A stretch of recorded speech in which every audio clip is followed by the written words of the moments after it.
Welcome to Delta Green, Impossible Landscapes, brought to you by Black Project Gaming. Get read in at blackprojectgaming.com. I'm Vince, your host and handler for this campaign.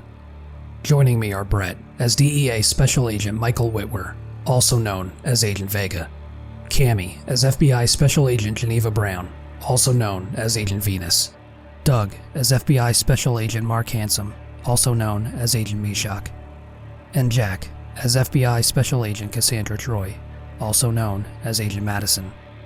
Impossible Landscapes is a campaign of wonder, horror, and conspiracy, written by Dennis Detwiller for Delta Green, the role-playing game. For more information on Delta Green, please visit delta-green.com. This podcast is intended for mature audiences. Listener discretion is advised.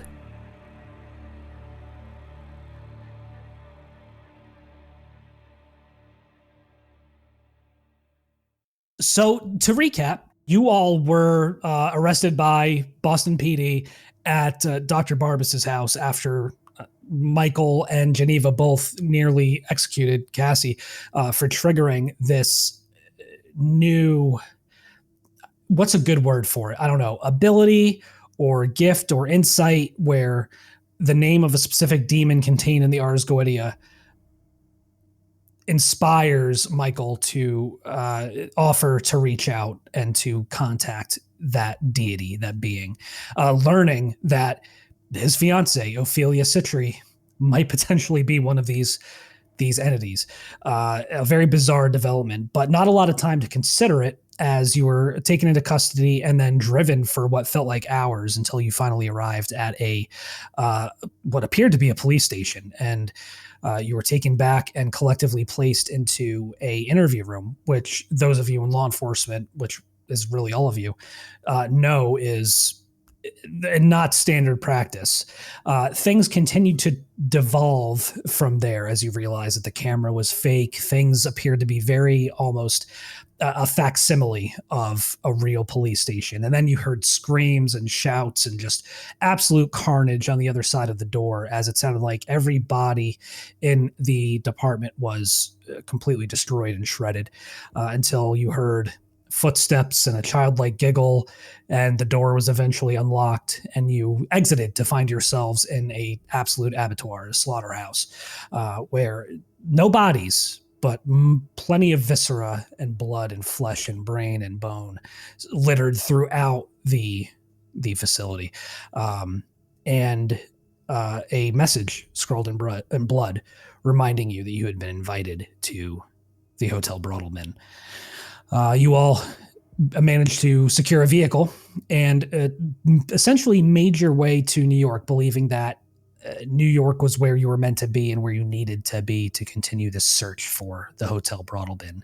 And as you all kind of developed a plan of attack, you went to the New York Public Library, where you were eventually cornered by these strange men. You know, after experiencing a number of visions in between that time, returning to the site of the McAllister building, and seeing a parking garage, Cassie being attacked by a man with a knife from out of nowhere, seeing these marionettes, seeing this man in the white suit and the red tie climb into a dumpster.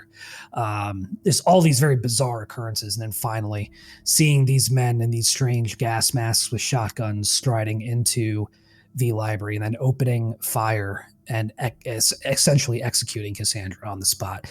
With one shot, her head was completely ballistically decapitated, as we are now calling it.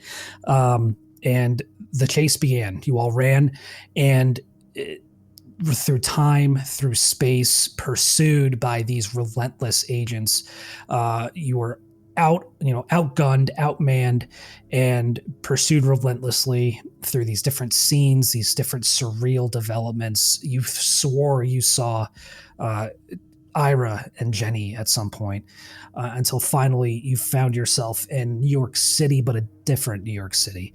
And you continued to run, and you were eventually chased into the Hotel Broadalbin. And upon arriving, you find Cassie waiting for you in the lobby. And after a very brief reunion, that is where we will pick up. So let me get the music going.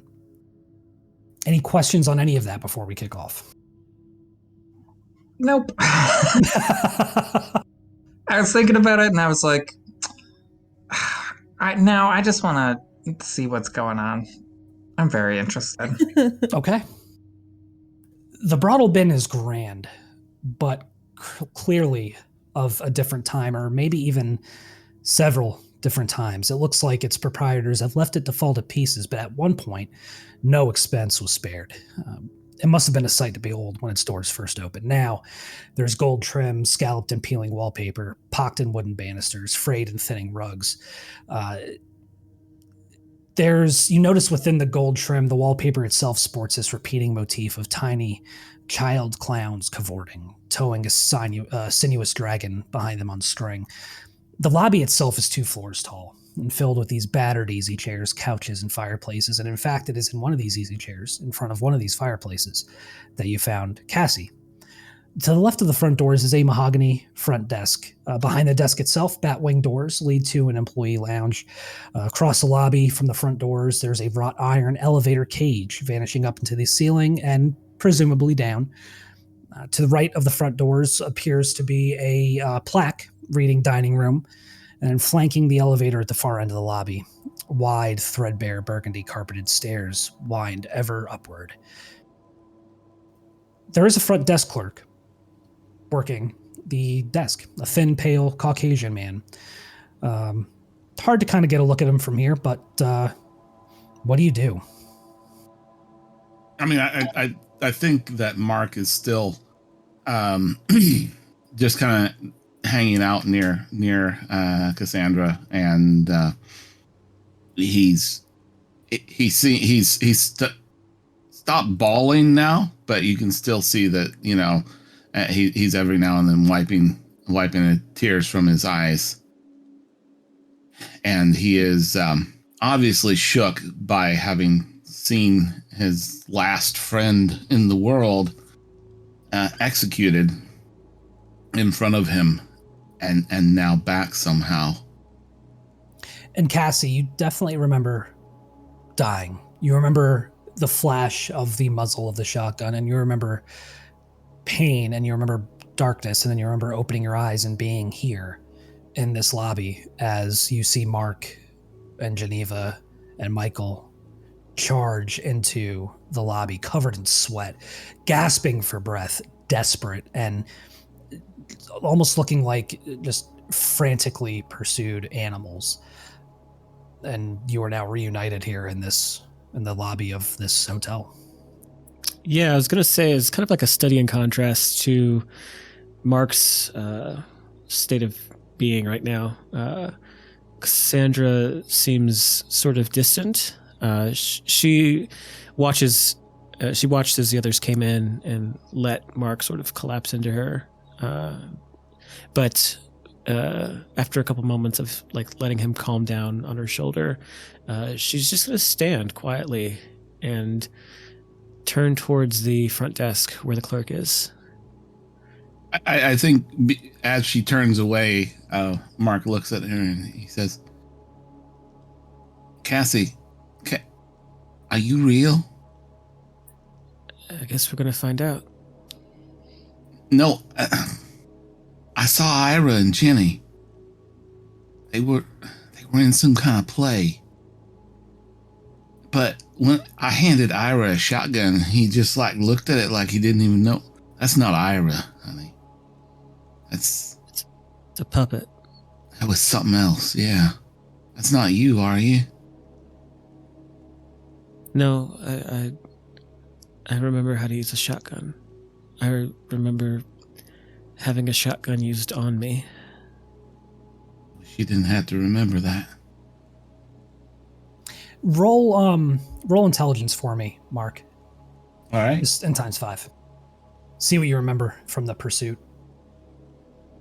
That's a 14. Yeah, 14 out of 90. Absolutely. You remembered during this pursuit, when you saw who you thought was Ira and who you thought was Jenny, you had emerged on this brightly lit stage, and you were blinded by these lights. And you remember seeing this costume finery and this overdrawn, exaggerated makeup. And this audience, and nobody was speaking English. You remember that? Nobody was speaking English. Not even Ira. No. Okay. To you, it sounded French. And it didn't sound like it didn't look like this was this decade or maybe even this century. But yeah, the scene they were doing was from the Middle Ages, right? Potentially, yeah. I mean, fairly old. Yep. Okay. Yeah, I think, I mean, eventually Mark would share that with everybody if, so everybody would remember that. But yeah, and you all would absolutely, as he begins, now that you're having an opportunity to process what it was you saw and what it was you endured during this relentless pursuit, it's bizarre, like everything else about this entire experience. It's just, how do you even process it? I was just going to say one.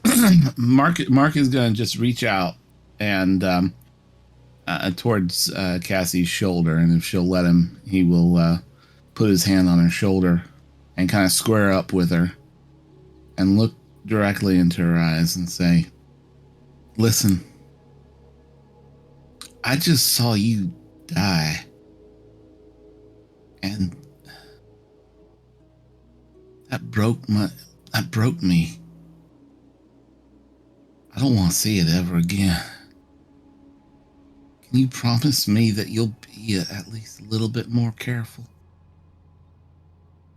You would notice after a few moments of Cassandra not replying to you that her eyes, even though they may be looking at your face, are looking through you, and they're still fixated on the clerk and the front desk.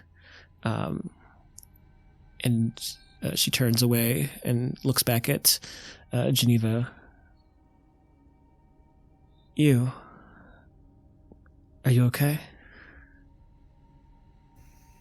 Yeah, I would say while all of this is happening, Geneva, who I think is still just barely out of the shock that she experienced of both, obviously Cassie being killed, but then also whatever the heck was going on with her as they were running away. She's still like coming down from that. So there's a moment where she's still like looking around, almost expecting the chase to continue and like immediately scanning for exits and trying to figure out when we need to get out of this situation quickly, what will the best route be. So she's like kind of taking stock of inventory and everything around them. But then when you speak to her, I think she'll kind of come to again. I'm fine. How are you? Real quick, roll perception, Jesus. Roll real quick, roll alertness for me, Geneva. Okay. Oof. Dang. Nope. Yeah, 92 out of 81. Okay, continue. I think I'm fine. What about you, Michael? I didn't want to interrupt anybody, but I think that question might become somewhat irrelevant. He essentially, like, as soon as they get in the doors and they're safe, he's going to kind of collapse down onto all fours and vomit out whatever is left in his stomach from the previous night of drinking. And then he kind of like sits back. Yeah, it's not. The whole thing is going to be a little gross. I'm sorry in advance. Sits back and has his knees up and his arms crossed over his knees and his head kind of resting on his arms, and was like very loudly crying for a little bit, but has sort of calmed into a bit of a whimper. And if you get too close to him, you can faintly smell the scent of urine. Sorry. I love that. But yeah, Cassandra just very coolly, almost emotionlessly, really, just watches and looks back at Michael, asking him how he is, but then just seeing him curled up in that almost fetal position. From seemingly out of nowhere, this red-clad bellhop appears with a mop and bucket and begins cleaning up Michael's vomit from the floor. And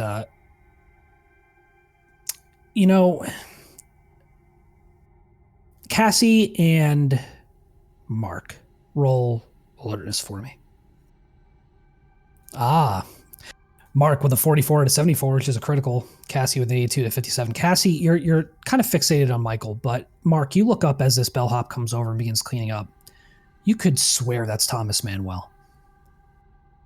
Yeah, I will catch Cassie and say, look at that guy.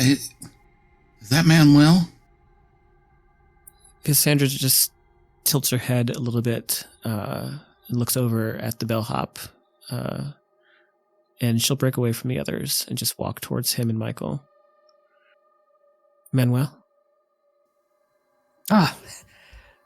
Miss Reese, glad you could finally make it. Troy. Sorry, Miss Troy. Yeah, glad y'all finally make it. I made it. I'm sorry, Ira, and I'm sorry, Mr. Brewer and Miss Archer couldn't be here, but it's good to see you again. How long have you been here? Long enough. Were you here after whatever it was that Ira did? You mean when he crushed my throat? Yes. I He didn't set know me the free. specifics. Set you free. Is this freedom? Have you checked in yet? No, I was just waiting for my colleagues to get their bearings together. And she'll look down at Michael, see if he's still kind of whimpering and... He's probably he is in the process of pulling himself together. Yeah, I'll say that Geneva has probably come over and tentatively at first to make sure that it was okay, put a hand on his shoulder just to kind of be like a steady presence, not like actively doing anything with him, but just standing there with a hand on his shoulder if he needs any support. Yeah, he'll sort of like lean against maybe your leg or something for a moment, and then take a couple of deep breaths. With a look down at himself, quietly mutter "fuck," and then push himself to his feet. Have you tried to leave here, Manuel? No, why would I? Can we leave here? Maybe. The only way out is through, right? He gets it. I'm sorry. Is there a place I could... Could we get rooms? Is there a place I could maybe wash my face? Oh, your rooms are waiting for you. If you just speak with Mr. Lisette, Elmer at the front desk, he'll get you sorted out. Okay. Does that name ring any bells for us? No. Okay. Yes, it does. Oh, does it?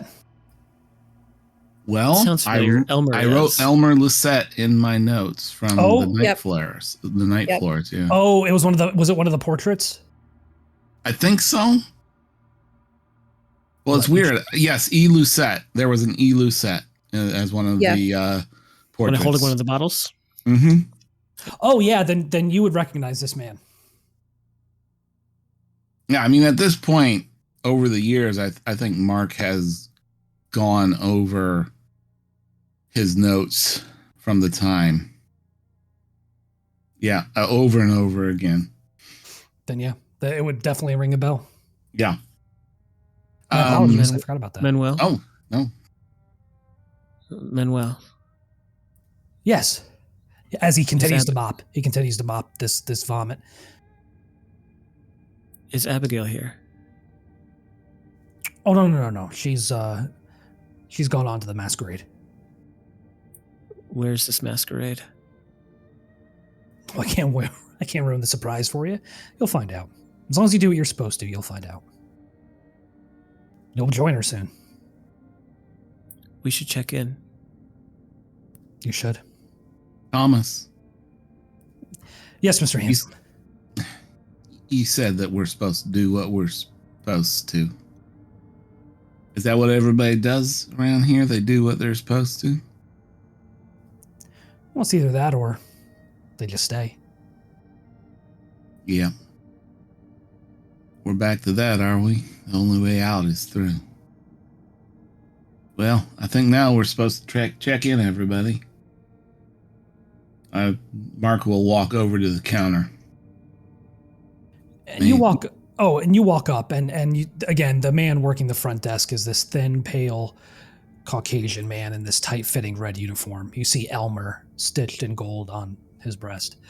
At a distance, it's very bizarre. At a distance, he looks like this gangly teenager, but close up, his face seems to age almost indescribably, like this optical illusion. His skin is taut and clear, but he looks up and he smiles, and his eyebrows raise ever so slightly, and it reveals this web of wrinkles just carved throughout his face. I'll show you a portrait.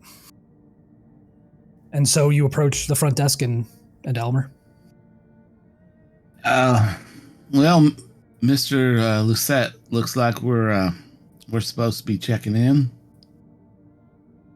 Well, good evening and welcome to the Hotel Broadalbin. Yep, my name is Elmer. Can I get your names, please?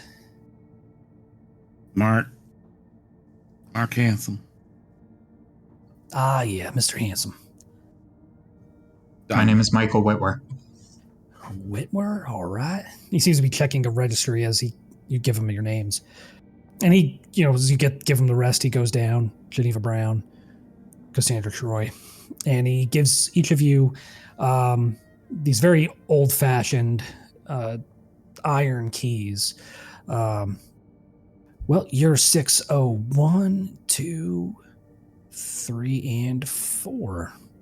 Got all y'all right in the same block there. So, and here you each get 2 tokens. This is for the dining room just down the way. You'll get 2 free meals a day. You can pick up 2 more tokens each morning down here at the front desk. We'll take care of you. You just hop down there to that dining room whenever you need something to eat, and these tokens will get you what you want. When is the masquerade? Oh, that's not here. That's later. But when? You'll know when you need to know. Do you have a laundry service? We do. If you just go ahead and use the bag in your room, you package up whatever it is you need laundered, and our staff will pick it up for you. Get that taken care of you right away. Thank you. So Elmer mentioned... Oh, go ahead. I was going to say, she goes up to the front desk guy as they're finishing up and asks, do you know a J.C. Linz by any chance? Mr. Linz, yeah, he has stayed here from time to time. Yes, he has. Is he here now? I don't believe so. I haven't seen him in quite some time. I believe he's moved on. All right. So, Elmer mentioned that we could come down and we could get 2 new chits every morning. Yep. But I look, are there any windows? Is there any way to know what time of day it is? There are windows. Yeah, there are windows facing out into New York, into the city. Roll alertness for me. Okay. That is an 80 out of 74, which is a failure. It's hard to tell with the light in here and it being as dark as it is outside. I mean, you do see passing cars. It does seem to be New York. Whether or not it's your New York or another New York is hard to tell from in here. Okay. But definitely, there does seem to be like day and night here. Potentially. It's night right now. It was night when we came in, and it looks like it's night outside. Correct. Okay. Cool. With now that I have my key in my hand, Cassandra is going to go ahead and just walk towards the front door of the lobby. Okay. When she goes to move past Michael, he's going to grab her wrist, quite firmly, but then as soon as he makes contact, immediately let it go. Sorry. As when Michael reaches for Cassandra's wrist, Mark is going to immediately go for him and just give him a hard shove backwards. Whoa. When ladies Mark and gentlemen. gives Michael a shove backwards, Geneva's gonna pull her gun. Yeah, and then Right. It starts already. Ladies and gentlemen, please. When Save it for when you get upstairs. No need to fight. We're all friends here. Cassie, roll alertness. Okie doke. I love it when boys fight over me. 44 out of 57, which is a critical. You see them out there waiting for you.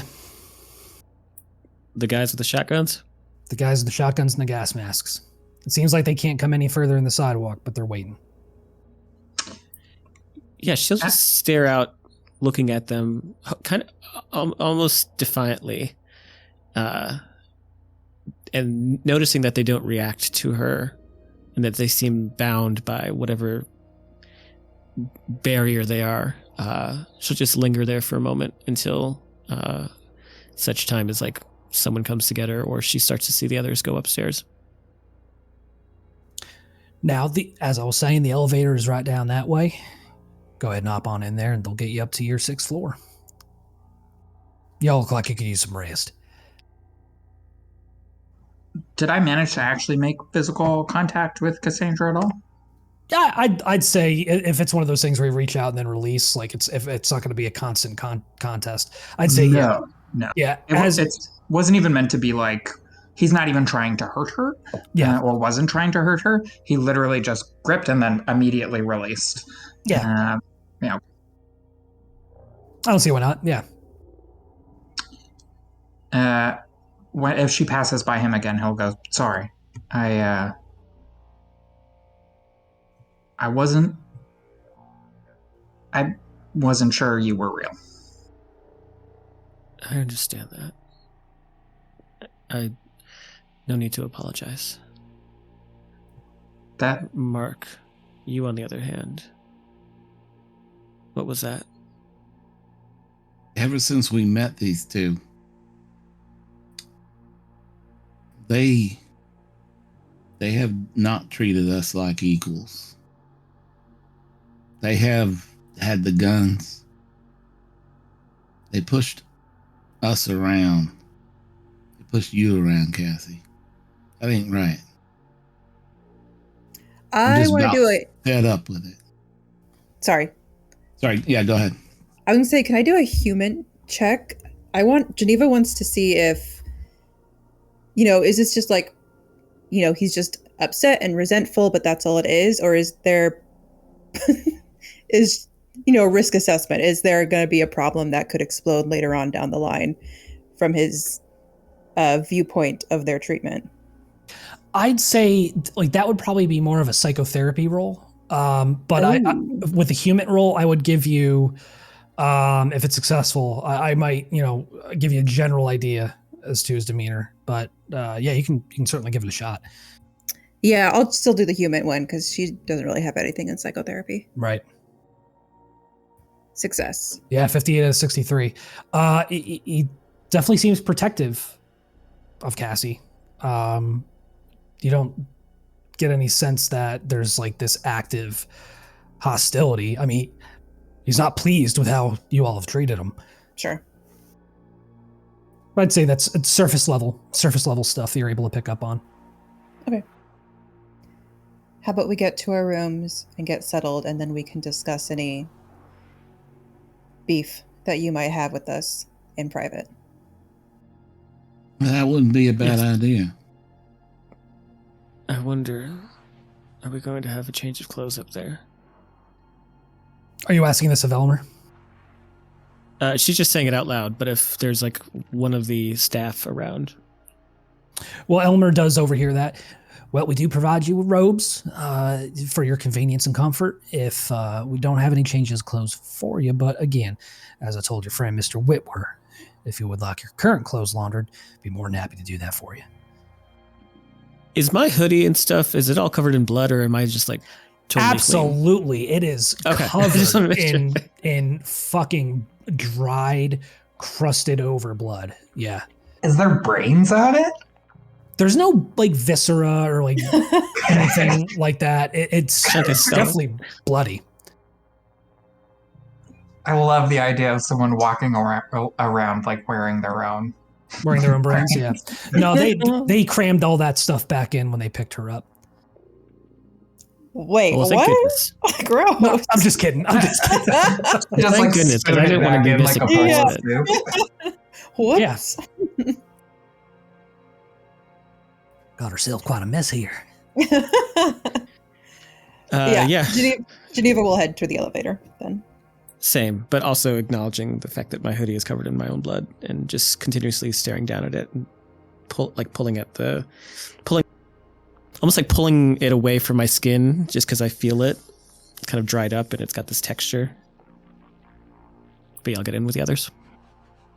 Yeah, you go to the elevator and it's ancient, and at the time was probably a wonder of the Victorian age, but it's held together now by spot welds and metal clasps painted black to match the iron, sections of hidden rope. This thing is old and rickety.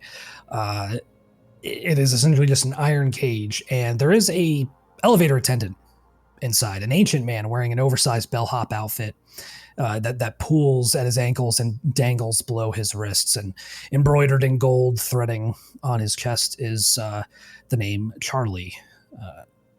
And he looks up as you all approach, and he slides the wrought iron door open to grant you entry. Oh, come on in. Oh, it's so good to see you. Yeah, step inside. Where are you going? What floor? 6, I believe. 6. Oh, all right, perfect. And you notice that there's only 2 buttons. There's up and there's down. And he pushes up. That's a relief. I know. I kind of wish he'd push down. There is a directional lever. It's a gold handle. Looks like it could increase and decrease speed. He seems to know exactly where he's going and knows exactly, where you're staying. He says very little. How small is this elevator with like all of us in there? Is it cramped? Oh yeah, it's cramped at this point. Okay. Geneva seems uncomfortable and tense the entire time. Like her jaw is like locked and she's not making any fuss, but if anyone were to look at her, they could tell she's a little uncomfortable. Michael is very much the same, but probably for different reasons. He's trying to be as separate from the rest of them as possible, which is not really possible, but he's doing his best.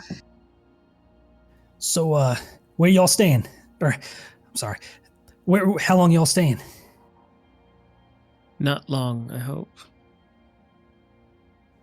Is this the type of place people leave normally? Yeah, some, sure, yeah. How long have you been here? Oh man, I've been here forever. Yeah, I'm Guido Antonucci. You can call me Charlie. Everybody calls me Charlie. Thank you, Charlie. Yeah, don't mention it. Hey, look, what do you guys think of the place so far, huh? It looks like it was beautiful once. It still is in its own way. You get used to it, Do you live here on the grounds? In the Oh, hotel? yeah, I got an apartment. Yeah. What room? Well, I'm down in the basement. Say, listen, I ain't gonna talk nothing bad. I cast no aspersions on the dining room, but listen, if you want a nice home cooked meal, why don't you all come over to my apartment? I'll cook for you. What do you say? Lovely. Yeah? Oh man, I'd love the company. That'd be something. That'd be just aces. I think we need to shower and have a change of clothes first. Yeah, no, absolutely. Take your time. Just listen, whenever you're ready, you just swing on down there, just down to the basement. You come back to the elevator, I'll take you down there myself. How high up is the 6th floor?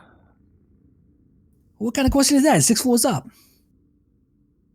We've been talking this entire time and the elevator's going. We still haven't reached the 6th floor. Yeah, she ain't as fast as she used to. You know what I'm saying? I don't want to take this too fast. And this old girl, she ain't what she used to be. But we'll get there when we're meant to get there. In fact, Cassandra, the elevator rattles to a stop. See what I tell you. And he slides open the metal door. Your rooms are just out there, down on your left. thank you. Yeah, anytime. Don't mention it. Hey, you're coming for dinner, right? The basement, right? Yeah, you just come back here. We'll take you down there. Absolutely. Thank you. And Cassandra will start to walk out towards the room. Yeah, Geneva exits, and as soon as she's out of there, she relaxes a little bit. Hey, have a great night, okay? Get some rest. Rest up. You look like you could use it, Michael is going to walk beside Geneva and kind of lean close to her and whisper, Are we actually gonna go to the basement? Once they're a few steps away, and presumably he can no longer hear them if they talk quieter, she says, I have no fucking clue. Yeah. Let's just get cleaned up. He looks very embarrassed when he says it's not supposed to be I was a little bit worried about doing it because I was like, I don't want it to be like a joke. But he literally saw somebody's head get blown off and got chased and shot at a whole bunch of stuff. And he's kind of a coward. Absolutely. So it's like, he probably would have pissed his pants a little bit. But it's hard to not make it a joke so you don't feel pathetic towards him a little bit. Yeah, she is pointedly not looking at his pants or anything like that when she says it. She's we will go clean up. She's trying to not, be a dick about it. Mm-hmm. So yeah, you all have your own keys. The rooms are kind of in pairs, even on one side, odd on the other. Even on one side, odd on the other, one across. And do you all just kind of head into your respective rooms? I think before we do, Mark will mention we might want to go down to the basement. Before, when we were in Abigail Wright's apartment, we found a napkin. It had a map on it. It apparently showed the basement and the elevator and a room map that was marked JL Bottle, I think. Oh, and we need to... Isn't there something about bottles? Yeah. Yeah. Yeah. Honestly, at this point, I kind of feel like we should just... Anytime... I mean, we're not going to be in any more danger than we are right now. We're in constant danger or constantly no danger. It's hard to tell because Cassandra's back, but anytime anybody offers us anything or asks us to do something, I mean, I think the thing is to do it now, right? The only way out is through, right? I agree. The only way out is through. When we're saying this, does Geneva look hesitant or... We all pivot directly Yeah. and look at Geneva. Look at her. All right, that's creepy. The only way out is I through. know. Is there something I would have to roll to have her try and hide her emotions? Because I think she's very specifically playing her cards, close to her chest in regards to that. Yeah, roll. Let me see here. Let me give that some thought because there's no deception roll, right? It says persuade, but they're not really trying to actively persuade. Well, usually I roll it's human to see? Yeah, for other people, right? Yeah. So I would say either roll Constitution or Power to just try to keep your composure. And then whoever wants to try to pick up on it, roll human, competing human. I would, but mine is 69. and I don't want to 69. change it. Nice. Oh, what a reason. I love you, Jack. Yeah, I don't think Michael's really... he's so inwardly focused right now. I don't think he's picking up on anything, so I'm not going to roll it. Sure. Okay. Yeah, then I think she just kind of gives like a little nod and then just kind of goes into her room. Stoic. Yeah, absolutely Yeah. stoic. So as you all head into your rooms, they appear entirely mundane. There's 2 double beds, what looks to be a couch, a flat screen television on a dresser, a charging station / clock radio, 2 bedside lamps, an overhead light, air conditioner, and curtains. Oddly enough, it looks strangely modern compared with the rest of the place. Like a flat screen TV is probably the last thing you'd expect to see in here given the state of the overall establishment. There are curtains that are drawn, and there's a bathroom, gleaming white, new towels marked with this beautifully embroidered golden bee, and new sealed soaps. Everything smells freshly cleaned. Michael is going to immediately take off all of his clothes, stuff them in the bag, leave the bag outside, and have a long, hot shower. Geneva is going to search her room for... I don't even know. I don't think she even knows what, but it's just kind of standard procedure for her. Like normally she'd like be looking for bugs or anything like that, but she has no idea what to expect here. So she's just going through the motions of all the usual places she would check for anything. So any pictures, drawers, hidden drawers, vents, anything like that. She's just meticulously going through it. Sure, go ahead and roll search. Ooh, success. Yeah, 61 and 73. So there are vents for the air conditioning and the heat and everything else. Nothing out of the ordinary or strange. No secret compartments or doors or anything like that. You do kind of set aside the curtains to look out the window, and there is no window. It's just the wallpaper just continues. Ooh. Okay. So out of character, I picked claustrophobia as her next disorder. Beautiful. Just the helplessness of her like going out into that room, but then not being able to do literally anything about it. Right. I think just triggered something to when she's in a space and she feels like she's helpless. It just kind of triggers something in her. So I think she's back to being really tense again. Yeah. I mean, so the door, you can come and go as you please. But yeah, there are no windows. Cool. She'll go into the bathroom and not take a full shower, but just kind of use the sink water to, splash on her face and try and... Half of it's to freshen up and half of it is just to try to, psychological freshen up, I guess. I don't know what the word is. Yeah. Hey, Yeah, Mark, I was going to say, when you had that dream about the bottle, do you remember if you passed your luck roll or not, or did you fail? I think you failed. I totally forgot. Okay. Yeah. Don't worry about it. We'll if you go to sleep, we'll figure that out. Okay. But I mean, it has been several days for Mark living out of hotel rooms in the same dirty clothes. Yeah. Mark is gonna look around the room. Is there a change of clothes here? Nope. So just the robe hanging in the closet.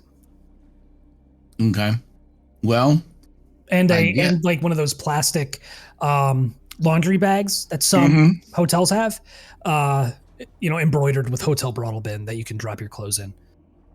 Yeah. Mark is also gonna put his clothes in that bag and put it out. Is there a house phone? There is.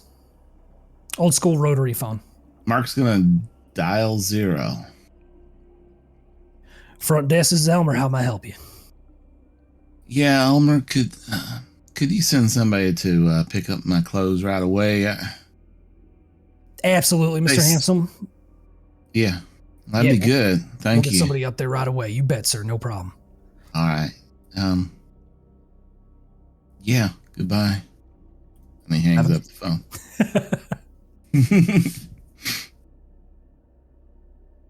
And Mark's Yeah, gonna take a nice hot shower. When Cassandra gets into her room, I assume it's just as modern as everybody else's. Yeah, modern-ish, sure. Yeah. Yeah, flat screen So TV, rotary phone, yeah. Okay. Yeah, she'll take out the play that I assume is still in her back pocket. Oh, no, that's gone. Oh, it is? Mm-hmm. Yes, well, so she'll check for it because it's usually placed in her back pocket, but then when she feels that it's not there, there's this moment of relief, but then also panic that something else is going to happen, something worse. She's going to get a hold of something, or something is going to happen to her. And so she rushes to the bathroom and sheds off all of her clothes and just takes a moment to stare at herself in the mirror, seeing the blood stains and the wear and tear of the past 20 years on her face and in her badly cut hair. And she's going to go ahead and lift. What kind of toilet is it? Like just a standard normal porcelain deal with the lid and the seat. Yeah. Okay, so she's going to take up the lid that's on the back, and she's going to smash the bathroom mirror with it repeatedly. Oh. Okay. Yeah, you go to town, and eventually the mirror, it breaks easily, but eventually the lid itself just cracks and breaks. And when that happens, she'll just drop the pieces in the sink. She's got a bit of a cut on her hand from the porcelain. Just having that moment to let her anger out, she steps into the shower and finally washes off all of her blood. So everybody's showering. That's good. Y'all stink. It's about time. You stank. Uba stank. What? So yeah, you all. I mean, the water pressure is nice. The temperature is nice. Like, you can get used to this. This is probably the nicest accommodations you've had since you woke up in that house in that Boston suburb. Yeah, Michael's staying here forever. He's not going to the creepy murderer's basement to be eaten for dinner. We're going to become prunes. He's just going to sleep in the bed and shower in the shower and order room service. He'll have fun. Ooh, is there a mini bar? There is not. Oh. Darn. I was kind of hoping there'd be like a little bar, but set up with like all of our specific vices and interests. Oh yeah.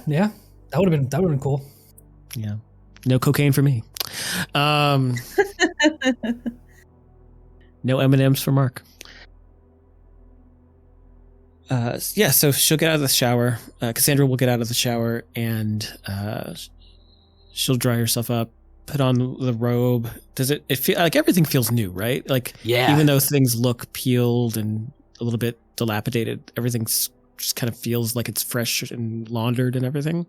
Oddly enough, yeah. Like it is soft and just luxurious, and it feels almost like it was made for you. Well, I guess with that, yeah, she'll frown a little bit, but then put back on her bloody clothes, and she's gonna head towards the room that's next to her. I assume Mark would take that room, right? Yeah, I was gonna say Mark it was probably Cassie, Mark, and then Geneva and Michael. And I'll say Geneva is probably in the hallway. She got out of that room pretty quickly, so she's just leaning against the wall when you come out. Geneva. Feel better? For the most part, I cut my hand a bit, but it's fine. She almost, there's a little bit of a smile. She's not sure if she should laugh when you mention your cut hand, considering everything else, but then she just gives a little nod. It's the least pain I've felt this entire weekend. Yeah, I imagine this place is intentionally inviting. Just be careful. Why aren't you in your room? Never been much for hotel rooms. I don't like to sit in one for too long. With my base humid score of 69, would I be able to tell that? Would I be able to tell that maybe she's fibbing or that she's hiding something from me? You may have to roll. Damn it! All right, I'll roll. If you want to roll persuade, there, Geneva. Sure, yeah. God, Oh, yeah, ooh. I fail. Yeah, with a 90 out of 50 for Geneva and a 9 out of 69 for Cassie. She's. I mean, you're telling the truth, right? Yeah, but I'd say there's maybe a level of discomfort and restlessness that she's trying to play it cool, but there's definitely, some discomfort that she's feeling.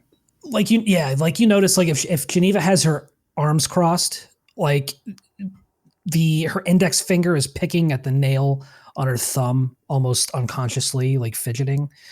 Yeah. It's just one of those things that stands out to you. I very gently place fingertips on that hand that she's picking at. You know this is the end, right? Unfortunately, no, I don't. You'll get used to it. Maybe you won't. I'm starting to talk like one of them now. Look, even if we somehow do whatever, make it out is through, whatever that means, there'll be another job after this. And we're going to have to live with everything that happened here while dealing with whatever's going to happen there. So, don't get comfortable. It's not over. It's strange. I thought I'd be more anxious about all of this. But being here now after 20 years, finally here, it's hard not to feel some kind of... Relaxed isn't the right word. Not even satisfied. It's just... It feels like I solved a puzzle. Be careful with that feeling. Don't trust it. Should we check on Michael? Sure, and Mark too, I guess. Sounded like he has something he wanted to talk about. Yeah. I'll knock on Michael's door. And Cassie will stay with her for now. He answers, wearing a robe. How are you doing?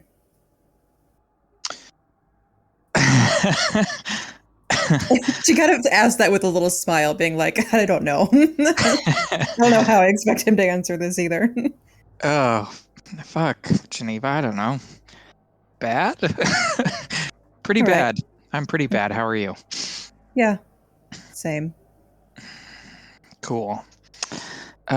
So, what are we doing? I think we should figure that out. Let's get Mark. Yeah, okay, sure. And he does seem a little looser than he has for the last little while. Like maybe like all of that crazy shit that happened and the like crying and the vomiting and whatnot. He seems a little lighter. Is he going to wear the robe to Mark's room? Oh yeah, for sure. His clothes are not wearable and in a bag and hopefully have already been whisked away to be cleaned. Oh, is the bag still sitting outside the door? Nope. Wonderful. Mark's is gone as well. So yeah, he follows them to Mark's room. Who knocks? I'll knock. You hear a knock, Mark? I would say Mark was actually kind of next to the door, and when he hears a knock, the door opens immediately, and he looks out and he goes, Cassie, I thought I heard you out here. Everything okay? Yeah, Geneva said that you wanted to talk about something. Well, yeah, like, what's going on? What are we gonna do? How the heck are we gonna get out of here? Can we come in? Oh, yeah. he opens the door all the way, and there's probably a towel on the bed, and he's in a robe. He looks a little bit sheepish, but please come in. So this dinner. Do you think we should go? I mean, I agree with Michael. I think that at this point, we need to find any hint we can on how to get out of here. I'm not sure if you understood what I meant. That wasn't it. We're not getting out of here. Whatever is going to happen to us, whatever thing that has started this, whatever this is, it decides what happens. So if somebody offers us something, we should take it, because if we don't, it's going to shove it down our throats. Oh, you want to go down to the cannibal basement? I thought that was a no-go for you. That was Brett the player saying he wasn't going down to the murder basement to be eaten for dinner. Michael's like, are we fucking doing this or what? But yeah. Do I want to? No. Of course I don't. I'm not insane. That man is going to chop us into little bits and serve us to his friends for dinner. I want to have you over for dinner. Is that what he said? I want to have you for dinner. No, he's going to do something horrible to us, but we can't avoid it. If we say no, if we plan to go down to the dining room, we'll get into the elevator, and the elevator will take us there. Or if we're not supposed to go there, we'll never end up there, even if we want to. Or maybe men with shotguns and masks will come looking for us. Exactly. Not here, at least.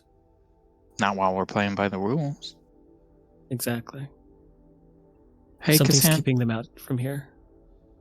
Cassandra? Yes. That thing that you do where you make me learn stuff, are you the one that does that? What do you mean? Like, is that because of you? It's not intentional if it is. Okay. Listen, if you try it again, I don't care anymore. I don't.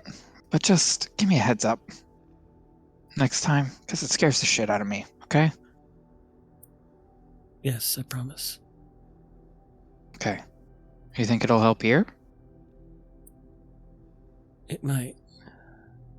What are the demons that we've know have been mentioned or brought up or involved in all of this? Are you asking? Is Cassandra asking Michael, or are you asking Vince? Just yeah, she's asking the party. Oh, Michael's eyes will get a little glassy, and he'll rattle them off, which I'm assuming is connected to his thing, right, Vince? Yep. Okay. Well, no. So you don't know the names themselves, but if you were to hear the names, you would know how to get in contact with specific ones. Okay, but I retain the information. Like when people mention the names, I retain that information connected to that name, right? Right. So he will rattle off the names of people that he has information for. Okay. Does that make sense? Yeah. Yeah, absolutely. Not all of the 72 or whatever. He doesn't know that. Yeah. Well, we could start with your fiance. I'd rather not, but who fucking cares what I want, right? Let's do it. Oddly enough, though, it's not like it was before. Like, you remember Ophelia's number. Mm-hmm. But there's not that compulsion that was there before whenever Cassie would say one of these names. Gotcha. Is Cassie going to say a name? Citri. Do I get the flash of insight? That's just your fiance's last name. Huh. I guess it does matter what I want sometimes. Inexplicably. Person was another one you remember, Cassie, if you wanted to try that. Well, I want to know if he's able to contact her, or Cassandra wants to know if he's able to contact her. Well, my fiance?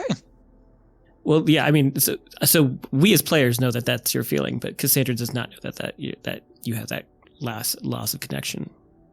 Well, he just laughed and said it does matter sometimes what I want, inexplicably. So when you go, I want you to be able to contact her, he'll say, my fiance?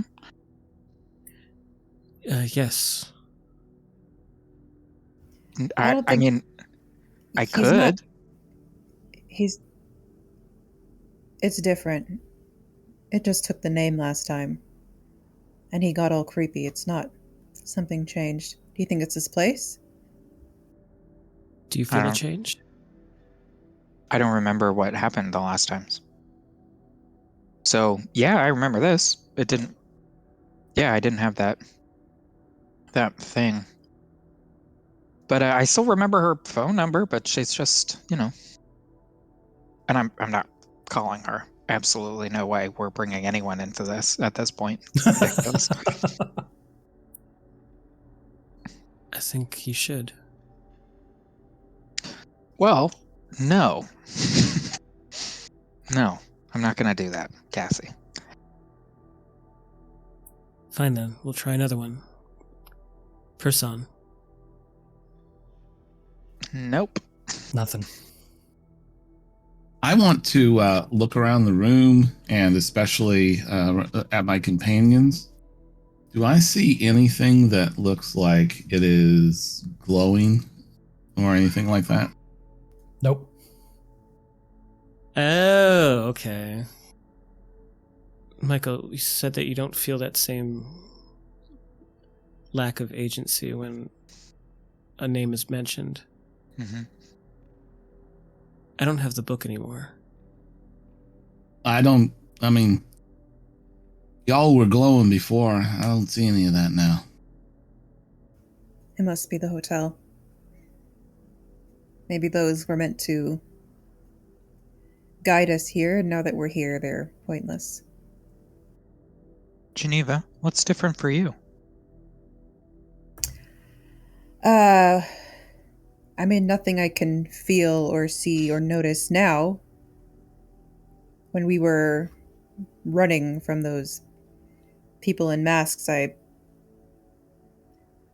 just had a sense of where to go. I don't know if it will still work in here because I'm not being chased by a man with a shotgun. But I would hazard a guess to say that if we were to get chased by men with shotguns again, maybe I would be clueless. Well, I think this place is great. No? Mike- Nobody else? Hot showers, clean clothes? No weird powers anymore? I don't know, I've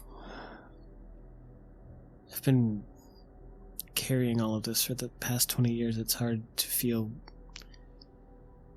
something different. I'm not gonna lie.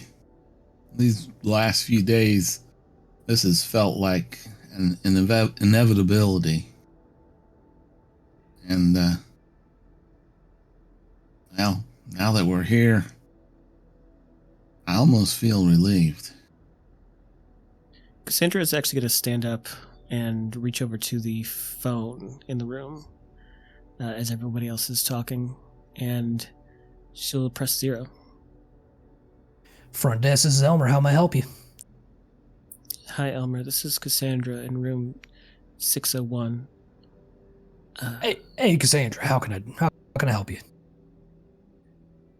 Yes, Elmer. 4 burgers and 8 beers. 24 beers. We all get a 6-pack.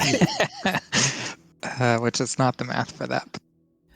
Well, I'm sorry, Miss Troy, but that's what those tokens that we gave you are for. You just head on down to the dining room, get yourself something to eat down there. So you don't do room service?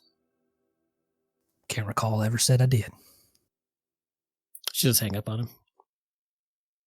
They don't do room service. It's just the dining hall. Well, you want to go down? Well, let's get this over with then. Now, are you going to the dining room or are you going to Charlie's? Good question. Well, I mean, when we get to the elevator, he's going to be in there. Right. Are there stairs that we could take just in case? Yeah, Awkward social situations. We have There to are- walk past the elevator to get to the stairs. There are stairs. There are stairs that you could get to. I mean, we could go down to the dining room for a drink first. I mean, I'd rather be a little, if I'm gonna get eaten. Yeah, I vote. Fuck it. I vote we do the basement at some point for dinner. If we want to go get a drink first, fine, but we should follow all potential avenues. Before we do, I got a hunch. Michael, is your gun still working? Michael will pull his gun and fire it into the ceiling. Legit? Yep, he's just pulling it and firing one shot into the ceiling. Yep, it goes off, and your ears are ringing with the sounds of a gunshot, and there is a neat bullet hole in the ceiling of the hotel room, and your phone begins to ring. And he like jumps, like he didn't really expect it to work. I didn't either. And then, like his cell phone or the phone in the room? The phone in the room. Yeah, Mark goes over and picks up the phone. Hello? Mr. Hansom, Elmer from the front desk. Yes, sir. Sir, listen, we are so very happy to have you with us finally after all this time. Now, I do have to ask that we refrain from firing our firearms inside the premises. Please and thank you. We're getting some complaints from the guests about the noise and the smell. Oh, yeah, no, we were just cleaning it and it went off. It won't happen again, I promise. Tends to happen when you fiddle with things, doesn't it? Yeah. Do be Picking more our careful, fingers. Mr. Hansom. All right. I'll hang up. Okay.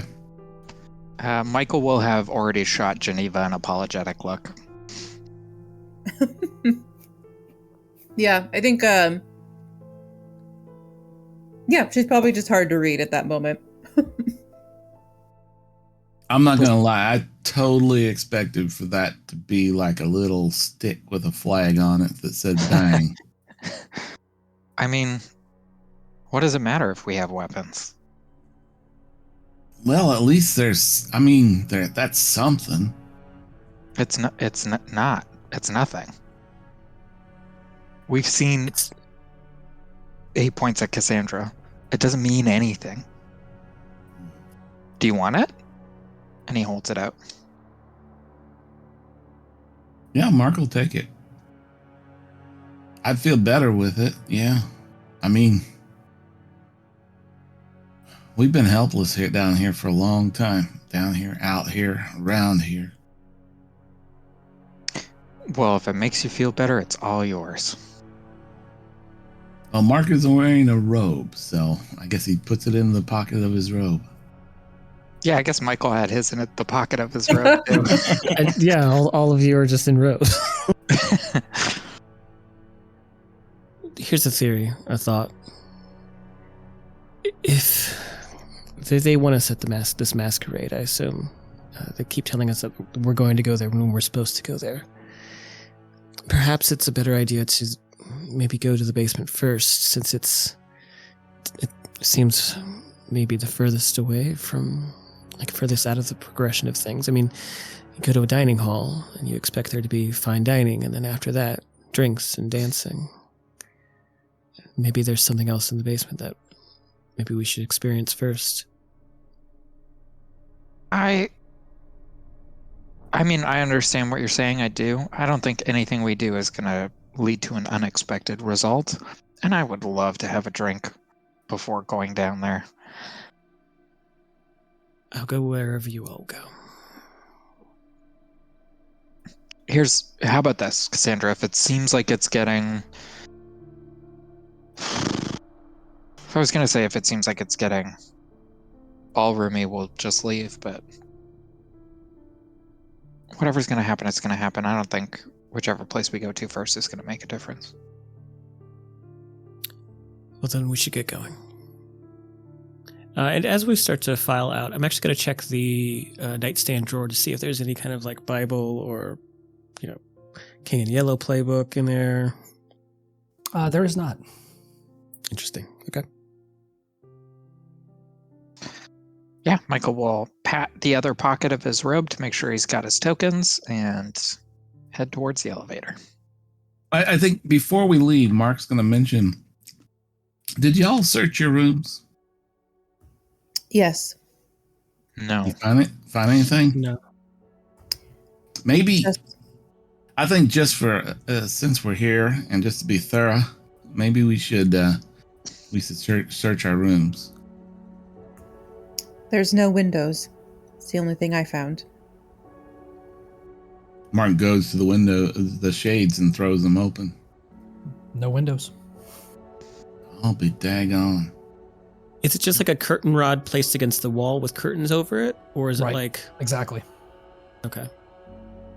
I'm not entirely sure there's an outside. Yeah, that makes sense. Mark's going to search the rest of his room. All right, yeah, go ahead and roll search. Okay. I'll help him. I don't know if that does anything. Oh, that's a failure out of 98 out of 76. Yeah, you're kind of still baffled by the odd lack of windows, but still curtains and shades being thrown up. But you don't find anything, at least as far as you can tell. But Cassie with a 66 out of 73. Yeah, you also don't find anything. Okay. I don't see anything in here. I think...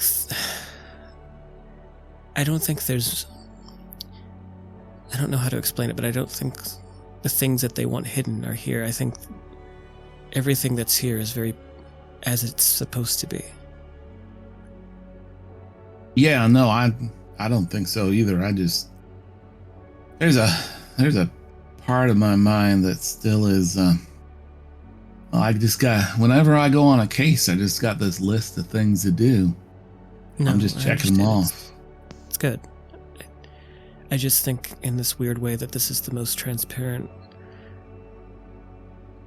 thing that we've ever been able to find ourselves in. That everything else has been so confusing, full of symbolism, and this feels very matter of fact. I have a feeling that if we find anything that looks like it's hidden while we're here, it's because they wanted us to find it. Exactly. To dinner then. Or at least drinks. I would say a side quest on that mission would be to retrieve our clothes, but at this point, I'm guessing that we'll probably be okay with the robes. Michael is more than happy in his robe. Well, I mean, David is in her clothes, so she's yeah. good. I mean, there are bags outside your rooms. I will check the bag. Yeah, it's freshly laundered clothing. Oh, sweet. Mark puts on his fresh clothes. I think Michael will put on a pair of underwear, but he's going to keep the robe on. Okay. Barefoot, too? Oh, yeah. Okay. You're going to get tetanus in a place like this. I do not think he cares. He literally watched someone he knew get their head blown off and then like recorporate. I think he's completely given up. And he's also like just been terrified. You know when like people get so scared that they like cross the hump and then they go like a little crazy and they're like, nothing matters. Everything is fine. This was the only way for my brain to protect itself. Yeah, sounds about right. Yeah. Yep. Seeing seeing that they've already got their clothes laundered back, Cassandra wants to go and just real quick check in the bathroom to see if like the sink and the toilet and the mirror are all broken still. Nope. Okay. She'll walk out. Meet with the others. Everything all right? Mark says that to Cassie as she comes out of her room. I'm sorry, but my headphones fell out. What'd you say? Everything all right? It depends on who you're asking. But if you're asking me, Mm-hmm. I think they're as okay as they're going to be from here on out. All right. Well, things are looking up then. Something like that. So how are you getting down there? Taking the stairs, taking the elevator? Mark will head towards the elevator. Okay. Yeah, I think so. Elevator. Yeah, there Well, is. actually, Geneva will take the stairs. She starts to go to the elevator, and then like she gets a really uncomfortable feeling again, and she'll just kind of say, "I'll meet you guys down there. I'm going to take the stairs." Oh, I no. can go. I can go with her. It's fine. Yeah, no, we shouldn't look. split up. Yeah, let's all go together. Okay. Yeah, Look, I'll if follow you get in Geneva. trouble on those stairs and you get shot without your gun, I'm gonna feel like a piece of doo-doo. Well, I have mine, so Yeah. Also, if I get shot on the stairs, I'll probably just meet you in the lobby. I wouldn't count on that. I wouldn't count on anything, Mark. All right. So yeah, you head down several flights of stairs, about 6, and arrive back down in the lobby, and you see the sign again for the dining room, and you step inside. And it's a low-ceilinged, narrow dining room. There's one long wall covered in these small glass windowed doors. Each hinged window is filled with like a freshly made food item, slid into place presumably by employees on the far side of the wall. So an old school automat style setup. There's a sign that kind of advertises what's available and for how much. But you all have your tokens, your complimentary tokens from the hotel. There's things like steak sandwiches and soups and coffee. No alcohol, unfortunately, but there are slots next to each window to accept the tokens that you all have been provided. There's a large, often lit fireplace burning in the opposite wall. A lot of these cramped wooden chairs set throughout the dining room where various people are seated. Yeah, what do you do? Is there someone that looks like they work here in there? Is there like a bar that we can go to, or? Yeah. No employees working the floor. No bar or anything like that. Michael will go back to the front counter until almost like middle-aged soccer mom about to make a complaint walk towards it, like he's leaning forward a little. Oh, to the front desk. In your bathrobe. Yeah, very entitled. Yeah, but he will. That part was a joke, but he will actually walk back to the front desk. Yeah, Elmer looks up and says, "Yeah, what can I do for you?" Hey, hi. I would. Is there a place to get a beer? Can I get a beer here? I'm afraid not on the premises, sir. Oh, that upsets me. Listen, this place is great. There's gotta be. Why is there nowhere to get a drink here? Is that for a purpose? Not particularly, no. Okay. Don't think Right. a hotel this large being dry is a little peculiar? Or something else I can help you all with? He is so done with us. Cool. Great. Nope, that's everything. Thank you very much. Actually, if you don't mind, Mark, can I see that? And she points down at the pocket that his gun is in. Who's she saying that to? To Mark. Okay. Mark has changed now, and the gun is in his shoulder holster. But if she points in that general direction, he'll figure out what she means. He reaches in and pulls out his gun. I already had a conversation with Elmer here. He be careful with that, all right? I will. We did indeed, Mr. Hansom. I'm afraid if we go about willy-nilly, flashing our firearms and shooting them in this establishment, well, your dinner privileges are going to be revoked. What does that entail? Dinner. What is dinner for us? In the dining room, the tokens. But what is the dinner? Have you been in the dining room yet? No, we were on our way, actually. You were just in there with we were just there. Oh, we were? Oh, the automat with the sandwiches and the coffee. Yeah. I'm sorry, I didn't hear that. I had a cat on my computer again. Oh, you're good. Yeah. Scratch that. Rewind it. Yeah, it was only when we discovered there was no liquor to be had in the dining room that Michael stomped towards the Michael soccer mommed it. Got yeah. it. Okay. That makes sense. All right. Scratch that. We have been to the dining room. Yes, the dining hall. Is there a question? I do have a question, actually. If I were to shoot you in the head right here, what would happen to us? Jesus Christ. Geneva walks away. She's just not want to be part of whatever is about to happen. Mark moves a little closer. Michael follows Geneva for sure. Well, I'm afraid we'd have to ask you to leave. And you'd have to take your chances out there with them. Okay. Thank you. And she'll hand the gun back to Mark. Thank you. Mark puts it away quickly. Now, I hope I'm not going to have any further trouble with y'all.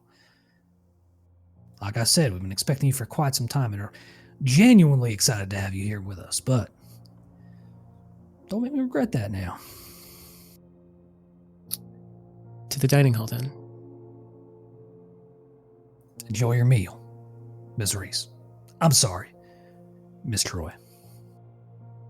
For the first time since she's been at the hotel, and Mark would see her sort of shudder, considering the entire time she's been mostly very flat and emotionless. This is like him saying that sort of made her shiver a bit.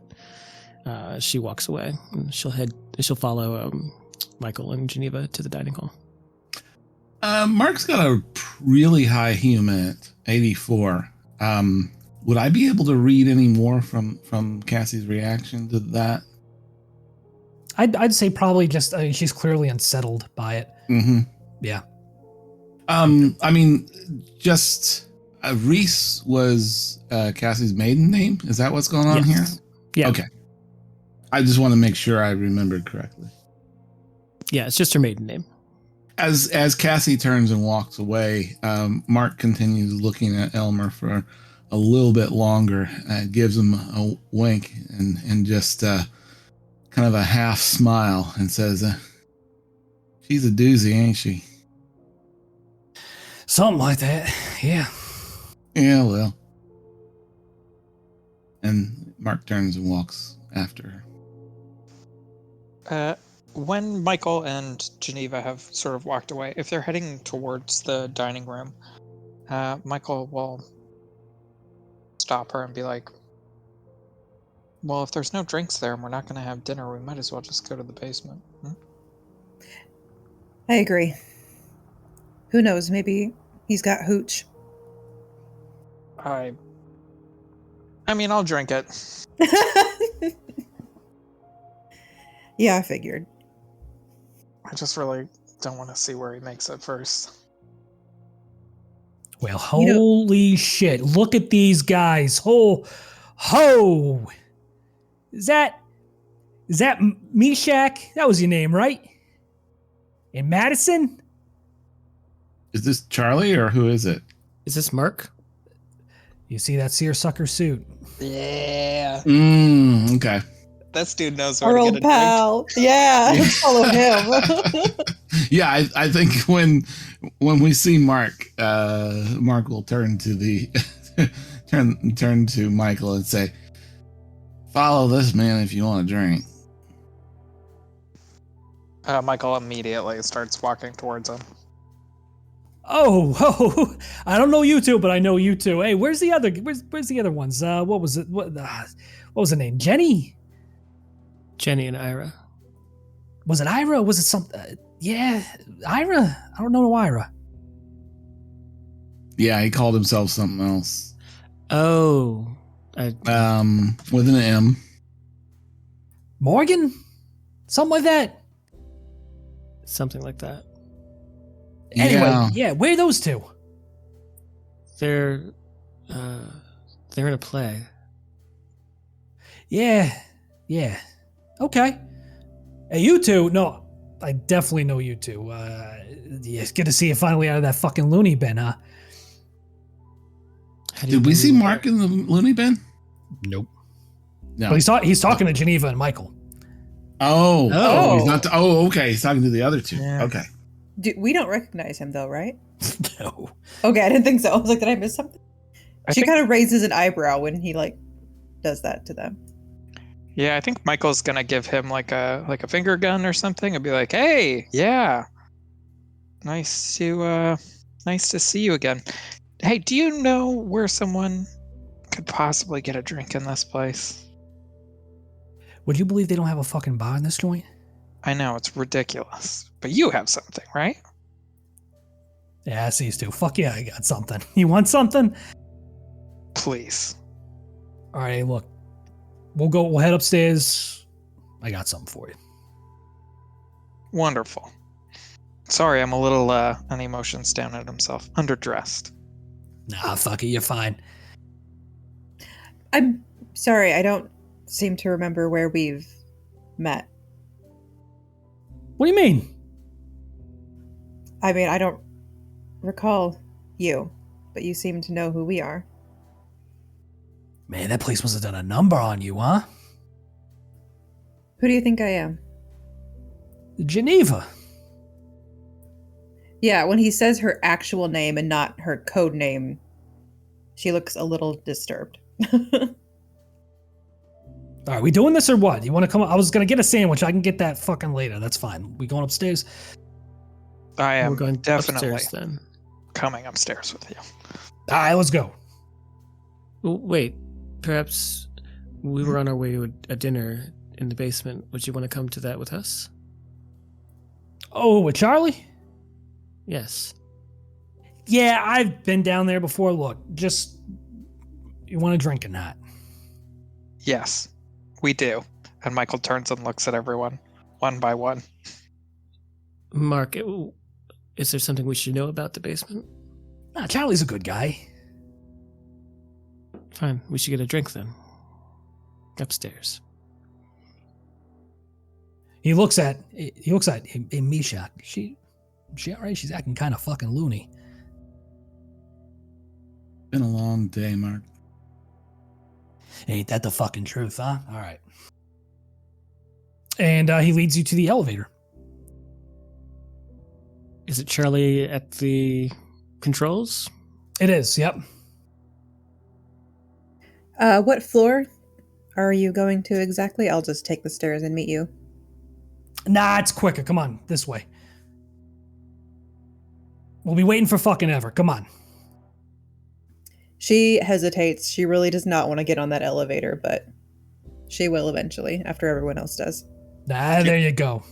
I think when Geneva hesitates, Michael will look at her somewhat pleadingly. Yeah, she gets on. Hey, Charlie, take me up, huh? Hey, you got it, Mark, no problem. Hey, you guys are still coming over for dinner later, right? Oh, definitely. We're just getting a Wouldn't drink. miss it. Oh, man, all right. Hey, going up. And he takes you up. What floor are we going to? Oh, 7. Did anybody say anything? No. Nope. Yeah, no. I think we all do that elevator thing where people just kind of nod their heads a little bit and look at the walls. Cool story. All right. Yeah. Big gulp, huh? It's great radio. Yeah. All right. Yeah. He takes you up to the 7th floor, and Mark leads you to his room. And you go inside, and it's room 714. And he opens the door, and the first thing you notice is on his bed is just just a crazy amount of what looks to be mining equipment. Oh, I'm sorry. Does it look cute? Sorry, I apologize. It's room 591 on the 5th floor. Oh, okay. So 5th floor. It looks to be it's mining equipment. It's got to be from like the 20s or the 30s. Like it's lamps, lamp oil, mining helmets, batteries, rope, just all sorts of stuff. Does it look like it's been used in recently? Yeah. Oh yeah. So like there's oil and dirt on the bed as well. Okay. Yep. Hey, come on in. And he reaches into one of the dresser drawers and pulls out like an old mason jar filled with just clear, presumably alcohol. Ooh. I don't like that you said presumably. Yeah, I mean it could be bad too. Because you can't tell. I mean, he screws. Moonshine. Yeah, he screws the lid off and hands it to you. He's like, "This is some grade A shit, grade A hooch right here, huh?" Yeah, there is no hesitation whatsoever. And Michael takes a swig. It's like drinking rubbing alcohol, but it gets the job done. Yeah, he coughs, like splutters a little bit, and then hands it, like motions to one of the others to see if they want to take it. Goes, good stuff. Geneva Cassandra shakes will her take head. it. Oh, yeah. Yeah, Mark definitely does not take a drink. Yeah, he'll hand it to Cassandra. Yeah, Cassandra will take it and she'll sip on it, drink a little bit of it back. Unlike Michael, though, it seems that maybe she's a little bit more of a pro at this, and there's a little bit of a wince as she swallows, but then she hands it over back to Mark. That's good shit, right? Is it moonshine? Yeah. I haven't had that since college. No better time than now, right? Here, here. My Michael will go for another swig. Mark, what is this equipment? Oh, this is for the Whisper Labyrinth. What's that? It's where the bottles are. So the bottles aren't on the night floors. No, they're down. Gotta find mine. What happens when you find yours? I wish I knew. I just have to find it. Hey, does everybody have their own bottle that belongs just to them, or do you just need to get one? Anyone? Oh, if you're here, you got your own. Do you know anything about Patsu? Patsu. What is that? Is that hooch? It could be. I Sure. don't know. I don't know Patsu. Isn't it Patsu? Patsu, yeah, not ringing any bells. Where did you dig for the labyrinth? Well, it's down below the basements. Mark, you wouldn't have some tools you could loan us, would you? Well, you thinking about going down there? Well, like you said, everybody's got to find their own bottle. All right. Mayhaps I could provide you with some provisions. You just let me come with you. Finding the door, though, that's on you. Sounds fair. I mean, we're gonna head down and see Charlie first, but All right. Tell you what. Charlie needs something done for him. You help him out, I'll make sure he tells you where to find the door to the labyrinth. I'll meet you down there. I'll bring this equipment. We'll see what we can find, huh? I think that's fair. I think we can do that, right? Michael will nod. That's aces. Cassandra will take another drink of the hooch. This one is a little bit bigger. And then she'll hand the mason jar back to Mark. Actually, she'll extend it over to our Mark, Meshach, first before to see if he wants it. Mark takes the jar in his hand and seems to be thinking about something. I don't know what would be appropriate to roll here. Okay. Probably, like, if this were D&D, I would either roll wisdom or charisma. And what are you trying to do? I'm basically trying to resist the peer pressure to drink. Roll power. Power. Okay, yeah, that makes sense.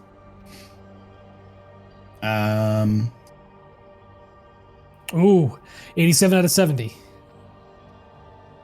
Mark looks down at the jar. And he looks back up at Cassie. Is Cassie just like looking around the room, or is she looking directly at Mark at this point? She's looking at Mark, but not in like a "come on, do it all the Right. cool kids are doing it" sort of way, but just as a like, naturally, like just trying to be courteous. But seeing that her eyes are on him, he lifts the glass up. He takes probably much too big of a drink than he should, Nice. Okay. and starts coughing. Oh, there you go. Yeah.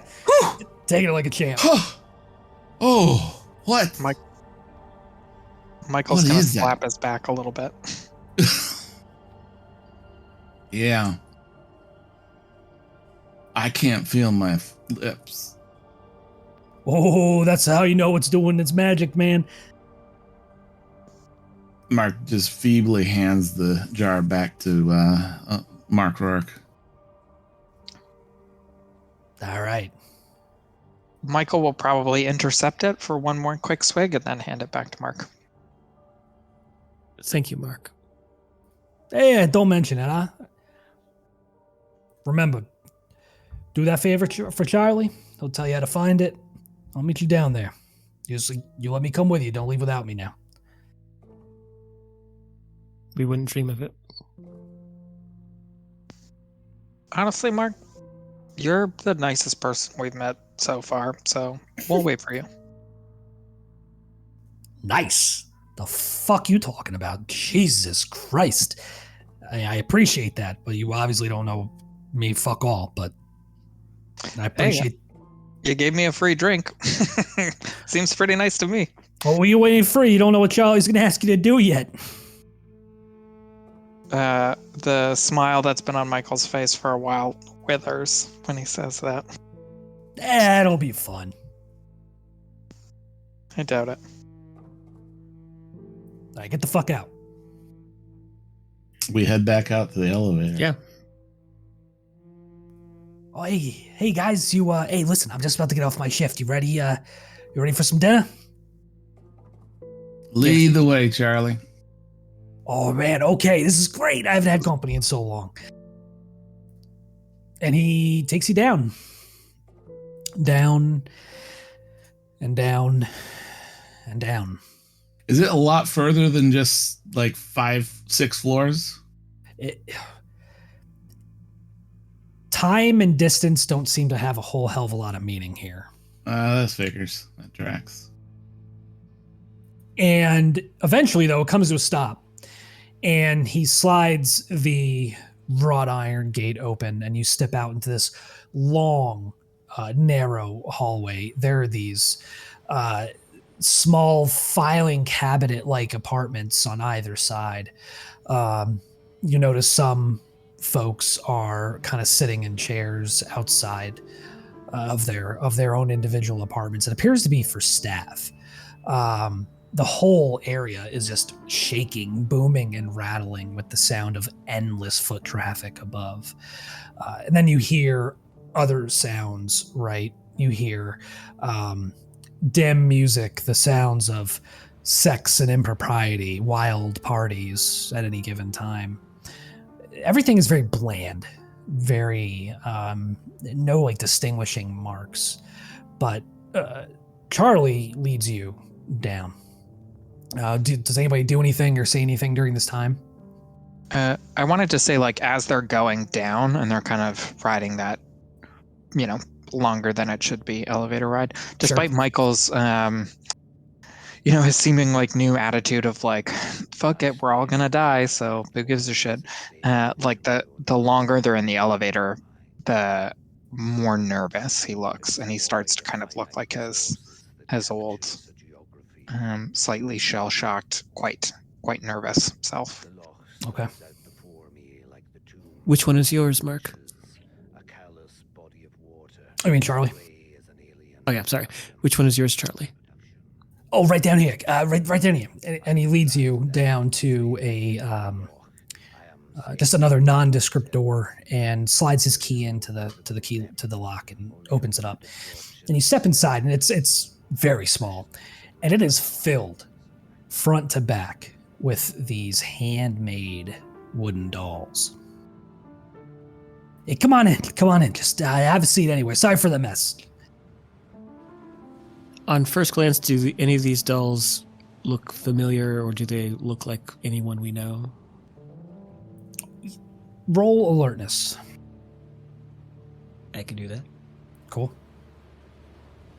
Ooh, 99 out of 57. Yeah, no.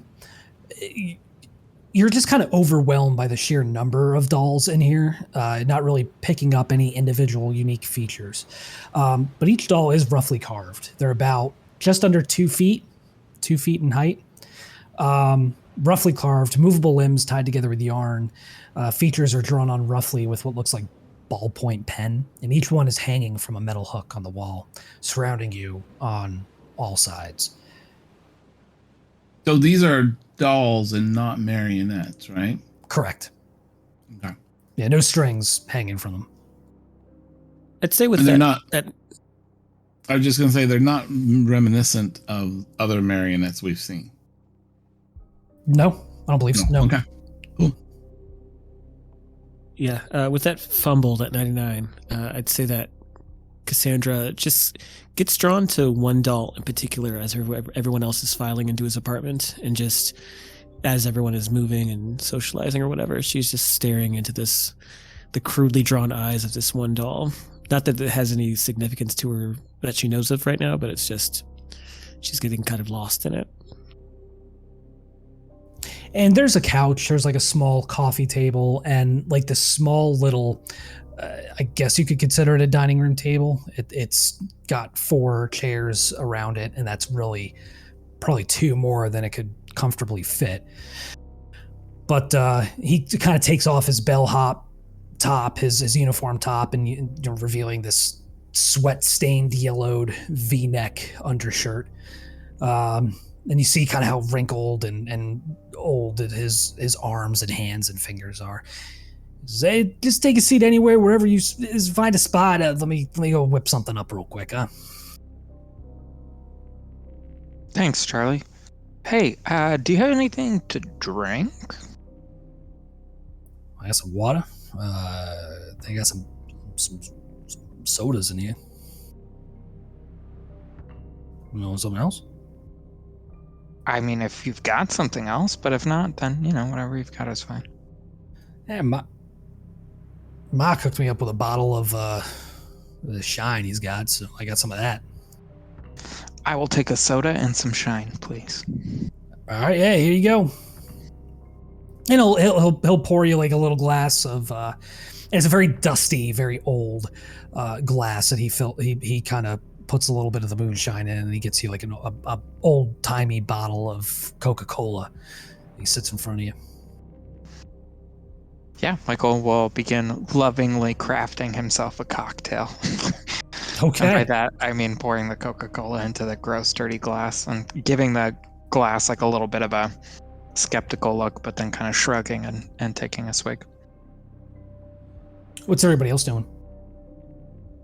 I want to look around at all of these dolls and see if there's anything about them that stands out.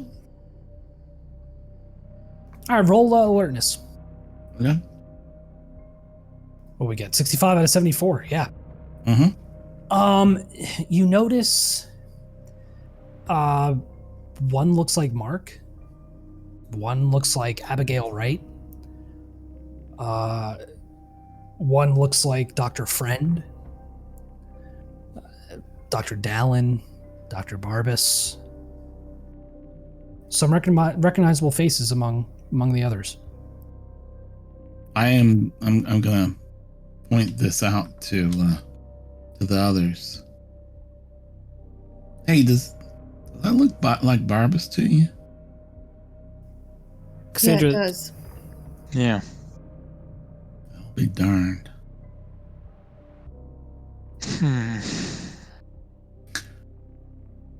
Charlie, what are these dolls for? Oh, those are just my hobby. That's just how I kind of kill time in between shifts, you know? Are these like people you've met, or? Yeah, people I've seen come and go. Ah, okay. I don't remember if this is something that we just know as players or something that we know as a group, but we know that King in Yellow is like a thing, right? You know, it's been mentioned in the play. I believe it was mentioned in your files that you had access to, especially the ones from the French that referred to the King in Yellow. So yes, you know, it's a concept. Okay. Yeah. So if I was to ask Charlie, do you have a doll of the King in Yellow? That wouldn't be like totally out of character or like me using meta knowledge. Sometimes when we haven't played in a while, it's hard for me to remember what I know. Yeah. And what Michael knows. So I would say you haven't run into anything because you haven't read the play itself. Mm-hmm. You know some details about it. I mean, you could ask, but you're not aware of any, like, apart from being a character in the play, you're not aware of any other like physical representation. Gotcha. So the King in Yellow doesn't have any particular significance to me yet and probably wouldn't prompt me to ask that. Right. Okay, cool. Then I won't. Thank you. Yeah, no problem. Hey, I was going to heat up this stew real quick and just be ready in a jiff. Hey, Charlie, do you have any dolls of us? You? Yeah. No, we just met. I'll probably make some. Sorry, sometimes it's hard for me to remember. Yeah, me too. We haven't met before? No, not that I remember. And I remember, I'm real good with faces. Yeah, I bet. Hey, when people come here, how do they normally leave? Which way do they go? It's kind of a weird question. Isn't it? It is, yeah. Isn't it? It's a weird place. Huh, Charlie? I mean, I'm guessing through the front door. Not the answer I was expecting. Have you ever left, Charlie? Me? No, I don't need to. I work here, I live here. Makes sense. Do you like living here, Charlie? You keep saying my name like that. You're kind of creeping me out. Oh, man. Okay, I can stop. Do you like living here? Yeah, I like living here. Good pay, good benefits. I suppose, yeah. Mark told us about a favor. Oh, yeah. Let's eat first, all right? Then we'll talk business. And at that point, he comes around from this little kitchenette he has towards the back of the apartment and carrying bowls of this stew, this unidentifiable stew, kind of like a brown broth and bits of meat and some vegetables in there. And he sets a bowl in front of each of you before hungrily digging into his own. Michael has me completely freaked out. I want to investigate the stew.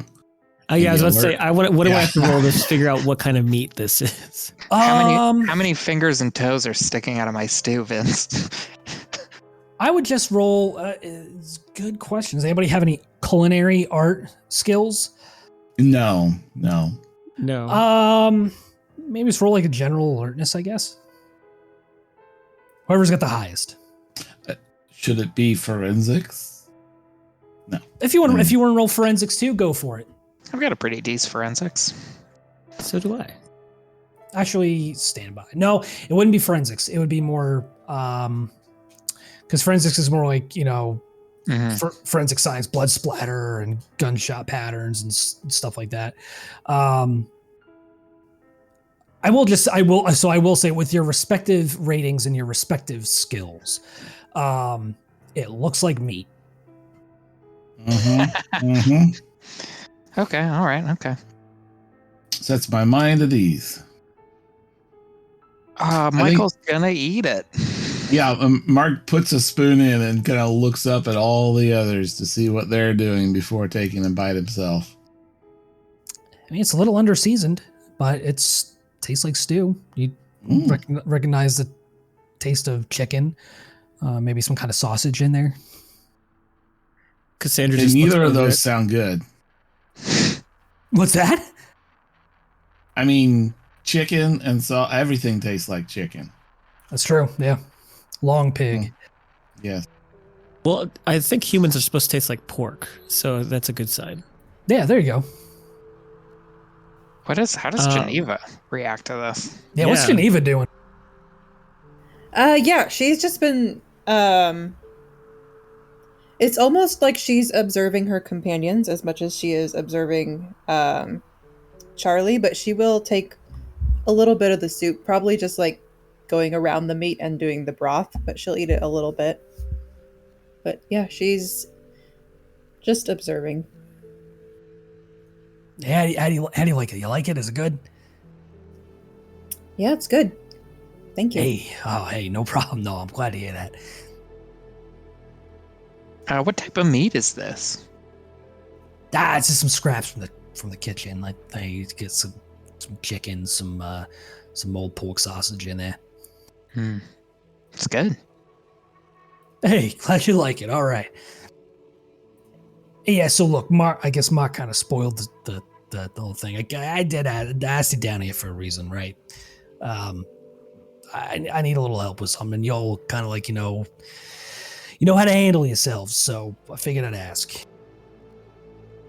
I would just like to mention before we go too much into this that Cassandra is not actually eating the soup. She is just putting the spoon to her lips and blowing and making it look like she's slurping it, but she is not eating it. Okay. Just in case. Coward. Sure, yeah. Smart. You coward. So what is it, Charlie, that you wanted from us?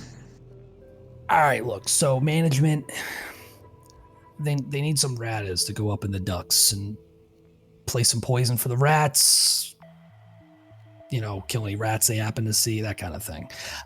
I used to do it, but look, my knees are fucking shot, and I could use some help.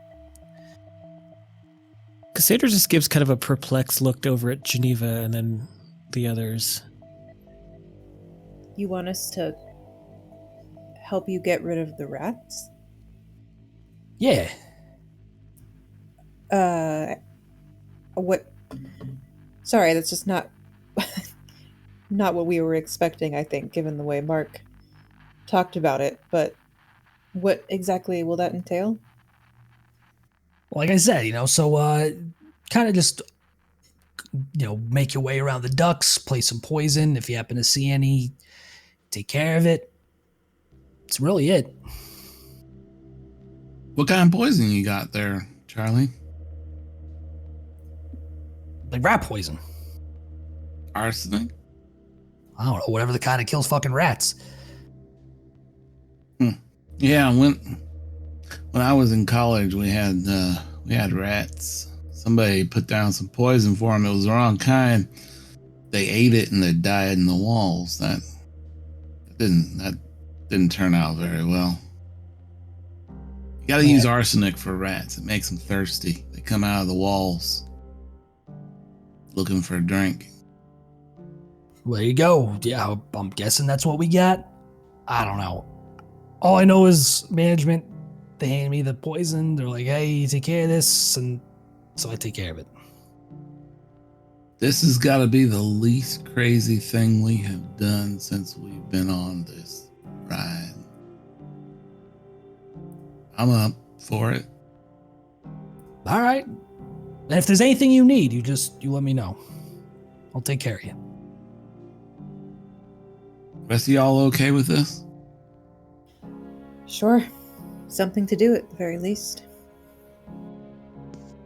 Michael shrugs while continuing to eat his stew. Cassandra whispers to Mark, do we really have another choice? Keep moving forward. Can we hear them? Roll alertness. This is the alertness session here. Dang it. Yeah, My alertness is so high, and I keep rolling in the 90s. Same here. 92 out of 81 for 90s. Geneva, 89 out of 82 for Michael. Yeah, no dice. We just see him lean over and like they're talking because they're not Right. like hidden from us. We just don't hear it. Exactly. That might even be worse, honestly. Mhm. Yeah, Michael will shoot Geneva a side eye. When do we begin? Hey, whatever you want. Maybe get some sleep though, huh? You all look like shit. Thank you for your honesty. Well, hey, just looking out for you. Yeah, I could use a nap after this lovely stew. It's good then, huh? You like it? Better than I expected. All right, that's good. I'm glad to hear that. You know what, Charlie? You bring up a good point. I think I could use a little sleep. All right, yeah. Oh, If you need anything from me, like I said, take care of this. Whatever you need, I got you. Are you gonna operate the elevator to get us back, or Yeah, you want to go back up? Michael looks at the rest of them?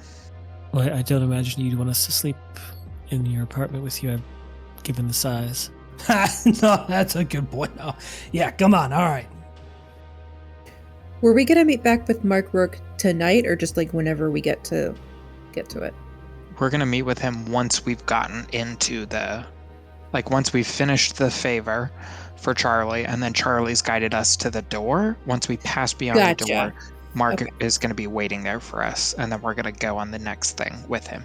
And if he's not waiting there for us, we're supposed to wait for him, because we're not supposed to leave without him.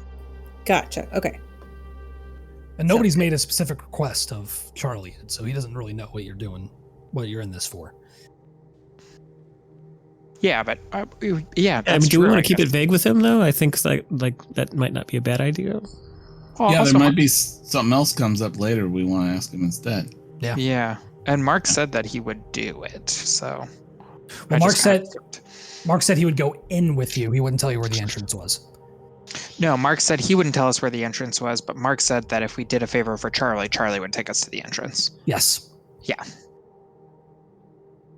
And with that, yeah, Charlie throws back on his bellhop uniform top, leads you to the elevator, and takes you all back up to your floor. Yeah, and I'd just say that, as the others are leaving and passing by, they'd see that her bowl is completely full. Oh, hey, what happened? You didn't like it? Oh, I didn't mean him to see it. Of course he's going to see it. He's putting it away. I'm He's vegan. the only one with a reason to look. I'm vegan. I'm sorry. I should have Vegan? mentioned What that. the fuck is a vegan? We don't eat animal byproducts. Ah, shit, I'm sorry. Man, I am just... No, I don't am a apologize. god-awful host. I should have asked. It's okay. You sure? I feel god-awful. No, I some sleep will do me fine. Now, I've known Kathy for a long time. Is she vegan? No. Okay, I didn't think so. I just want to make sure I wasn't forgetting something. We just tried to order 4 burgers. Oh, that's true. That's true. Yeah. All right. Noted. And on the way out, Charlie does stop you, Michael. Hey, you Yeah. You seen the puppets yet? Michael leans in a little closer. Which puppets? You know, the ones that hang from the ceiling. And he points up. And for the first time since you've been in the hotel, Mm-hmm. you notice that there are these recessed tracks in the ceiling. Totally normal and cool. So I know that I don't think Michael has seen any puppets hanging from the ceilings. I know the last time we saw puppets hanging from the ceilings, we were in the night floors. Is that right? Yeah, okay. Yep. No, I haven't. Why would they hang puppets from the ceilings? They hang them from them strings. You'll see them soon. But what are they for? I don't know. They're everywhere. Charlie, are they hiring right now? And Michael smiles at him. I don't think so. I could put in a word for you, though. It's just a thought. Maybe, though. Keep your ear to the ground, huh? Yeah, you got it. All right. And then Michael will pick up his pace to kind of match with the others. All right. And do you all head back to your rooms? Yeah, I think so. Yeah. Okay. And so you try to sleep? Try, yeah. No. Okay, what's Cassie do? Well, you know, she doesn't like to sleep. So I don't know I forget what I roll to stay awake. But yeah, she'll lay in bed, but she's gonna try and stay alert. Okay. Let's see here. So go ahead and roll 1d6. Okie doke. I did have that meth from earlier. I don't know what kind of bonus that gives me. Oh, none. You died. Oh, great. Totally. Did I lose the rest of my drugs? Yeah, you don't got nothing on you. Damn. 3. All right, so yeah, you lose 3 willpower, Okie doke. and you'll be at a -10 to all skills, stat tests, and sand tests. I like that. What if I only have 2 willpower points? You only have 2? Maybe I didn't reset it after I got shot in the head. I don't know. You need to get some sleep then. Fine, I'll get sleep. Otherwise, you're gonna be Otherwise, you will be catatonic. Yeah, no, I'll get some sleep. Okay. I like the worst consequence of Cassie being shot in the head for her is that she lost her drugs. Right. Yeah. That's pretty on brand. Yeah. So Mark is going to go to sleep. He's low on. He's not as nearly as low as Cassie, but he's low on hit power and on willpower, and he's low on hit points. Okay. All right. Do I get back any hit points? I do get back willpower, right? You do. So with willpower, roll. So for those of you who are sleeping, roll 1d6. Really quick, I realized that I haven't been doing this. I noticed it when I was looking up for my new disorder, but for my old disorder, every time she tries to sleep, I need to be rolling a sand test to see if she can. Yep. So should I start doing that? Yeah, go ahead and roll a sand test. Nice. Nope, she does not sleep. She does not sleep. Yeah, so roll 1d6 and you will lose that much willpower. Okay. And it also says I cannot rest or regain willpower for 24 hours. Correct. Yeah, so Michael, you regain 1. Mark, you regain 5. Geneva, you lose 3. And can I just take that 3 from the You sticks can. that I rolled? Okay. Yep, we'll say you regain 3. And for you, Mark, as you sleep, you once again find yourself in that underground maze of stone and finding that bottle of ever-darkening layers of crystal. You see the bottle is stopped with that cork sealed with melted yellow wax and marked with that strange sign. And when you wake, go ahead and roll your luck. 21 out of 50. You recall the name on the bottle is J.C. Lynn's. AC Lens. We've heard that name before, right? Yeah, we did. You have, yep. Yep. Recently, right? Well, it was on the invitation that you received when you regained consciousness in that house. Mm-hmm. It was J. Lynn's, or JL was on the letterhead on the map. And JC Lynn's. Oh, yes. There's JL bottle. Probably is J Lynn's. Yep, and the invitation specifically said find J.C. Lynn's at Hotel Broadalbin. Mhm. Find the hotel, the labyrinth, the author, his bottle.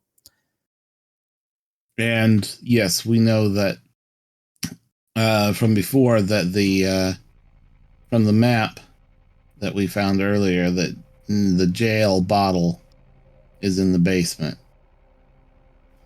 Well, potentially. There is that juncture labeled WL. Yes.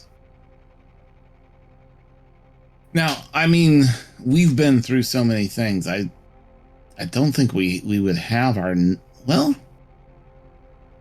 did we? Yeah, we could have brought our notes with us. They didn't take our notes in the asylum, right? Right, yeah. So, well, do you still have your notes from 20 years ago? I mean, the thing is, I've been kind of assuming that Mark would bring that stuff with him on new cases. Because, like on Delta Green cases. That's interesting, because I would kind of think that you would leave them you would leave them on your computer or something like that. You know what I mean? Like, it wouldn't be like a hard copy group of notes that you would carry around with you everywhere you went. Well, yeah. Because you want to reduce the amount of people, or the potential for people to find them and read them and that kind of thing. Right. And it's been 20 years. So there's a lot of notes to take over 20 years. So there's probably multiple notebooks, but let's do this. Let's roll luck. Let's roll luck and see if you still have those notes from 20 years ago. That makes sense. Okay. So I will roll luck. Oh, that's a 15. 15 out of 50. Yep. Happens to be one of the notebooks that I brought with me. It does. Yeah. It's somehow, again, the machinations of whoever or whatever is pulling the strings during this entire crazy process. For whatever reason, you still have those notes. All right. So Mark goes, seeing this J.C. Lynn's, the bottle and the name on it, Mark goes to his notes and he thumbs through them. He finds there, taped to one of the pages, an old, probably yellowed stationery from Hotel Broadalbin. Oh, so you would have had to have made a copy, because that letterhead would have actually been turned over as, remember, you were bagging everything up as evidence and putting it in the box. So that was probably gone. But we'll say with that luck roll, 15 out of 50, that you made a copy of it. Right. Okay. Makes sense? Yeah, at this point, the copy is probably old and yellowed. Yeah. Oh, absolutely. Yeah. Yeah. Sitting in your pocket and, sweating through your suit and through everything else. Like, yeah, it's grody. Yeah. Yeah. So Mark Mark wakes up and goes to the others, knocks on the door, probably knocks on Cassie's door first. Yeah, I'd say that when Cassandra wakes up, she's surprised to wake up, since she usually tries so hard to fight going to sleep. But there's something about something like a calming presence. Also, the bed is really comfortable. But yeah, she'll startled awake and she'll go to the door and open. Mark, what time is it? I had a dream, Cassie. What was the dream? Mark pulls out this copy of the letterhead from the Hotel Broadalbin. It says, I was looking for a bottle and I found it. When I did, there was a name on it. J.C. Lenz. That's the bottle we're supposed to be looking for. And then I show her the map and I say, I think I got a map to find it. Well, that's great.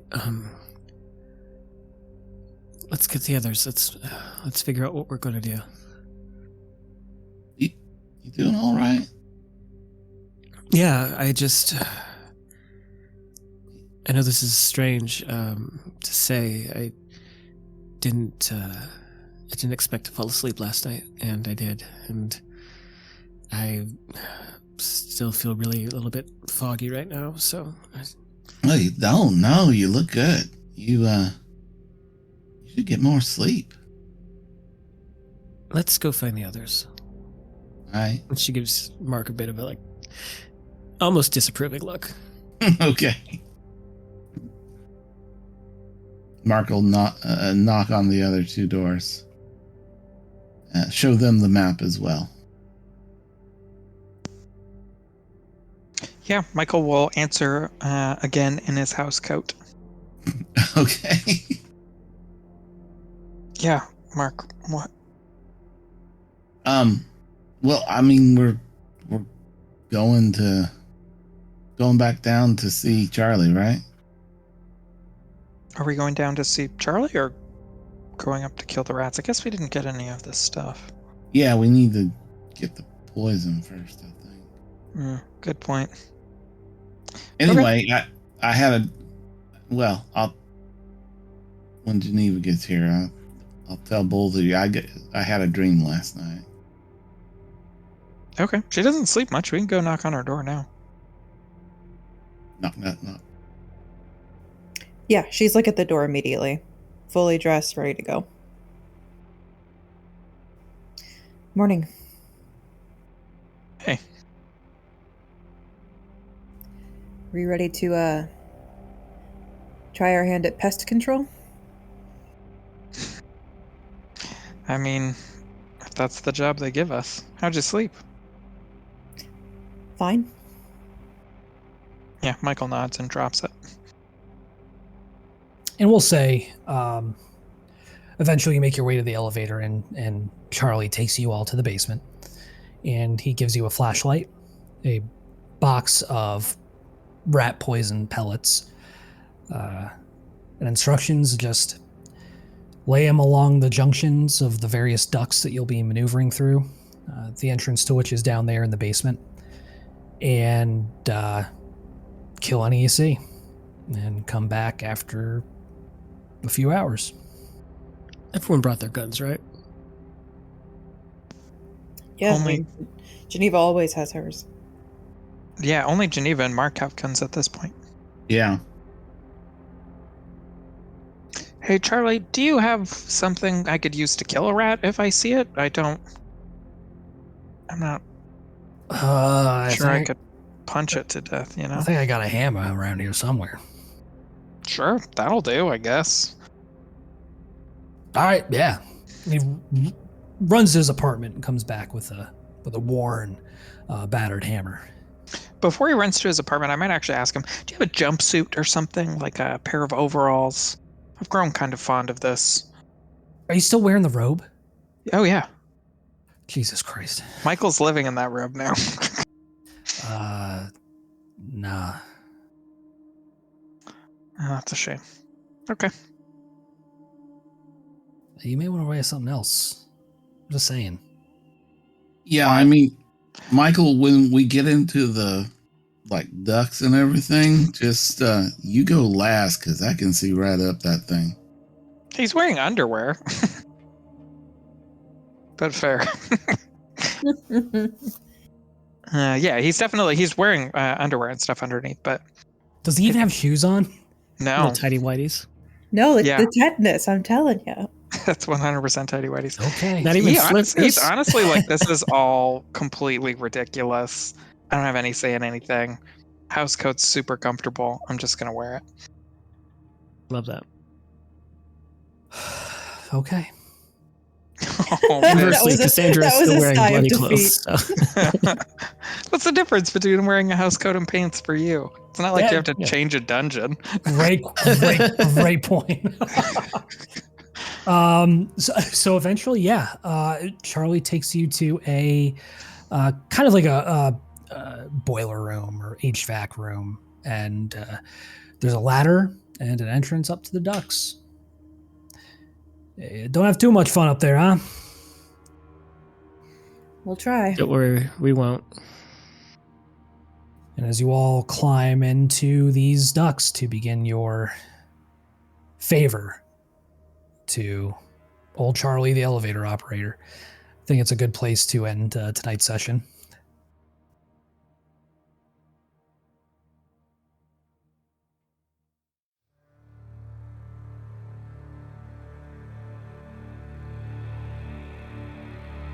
Thank you for listening to Delta Green Impossible Landscapes, part of the Black Project Gaming podcast. If you like what you heard, please consider leaving us a review on Apple Podcasts, and be sure to visit blackprojectgaming.com for previous Delta Green episodes. You can also listen to our ongoing Waterdeep Dragon Heist and Barovia, California campaigns. If you'd like updates on all future releases, please follow us on Twitter or Facebook. Until next time, I'm Vince, your host and handler, with Brett as DEA Special Agent Michael Witwer, also known as Agent Vega, Cami as FBI Special Agent Geneva Brown, also known as Agent Venus, Doug as FBI Special Agent Mark Hansom, also known as Agent Meshach, and Jack as FBI Special Agent Cassandra Troy, also known as Agent Madison. Thank you again, and remember, we'll be seeing you.